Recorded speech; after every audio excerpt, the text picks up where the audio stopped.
Ήταν Νοέμβρη του 1973 όταν η αντιδικτατορική δράση έφτανε στο αποκορύφωμά της. Ήταν τότε που ακούστηκε το θρυλικό πλέον αδέρφια μας στρατιώτες, καθώς το τάγκ έριχνε την πόρτα του Πολυτεχνείου. Πάνε 40 χρόνια από τότε. Η Χούντα μπορεί να έπεσε, ο φασισμός όμως δεν σταμάτησε ποτέ να υπάρχει. Τα τελευταία χρόνια μάλιστα επανήλθε δυνατότερος, με νεοναζιστικά μορφώματα να αποκτούν εκπροσώπηση στο κοινοβούλιο. Και όλα αυτά με την ανοχή της κυβέρνησης, η οποία χύνει κροκοδίλια δάκρυα για την άνοδο του φασισμού, τη στιγμή που η ίδια κάνει ανοιχτή στροφή σε αυτόν. Έχουμε πλέον 2013 και ο φασισμός έχει αποστρασινθεί εντελώς. Πρόσφατα δολοφονήθηκε ο Παύλος Φίσας.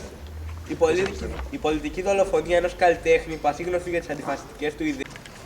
Λοιπόν, έχουμε και εδώ Πολυτεχνείο, ακούγεται στα Ερτζιανά. Λαέ συσπάζουν τα παιδιά, μα ο λαός πουθενά. Είχε το φόβο στην καρδιά και σπάζαν τα βλαστάρια του σαν να ήταν αρνιά.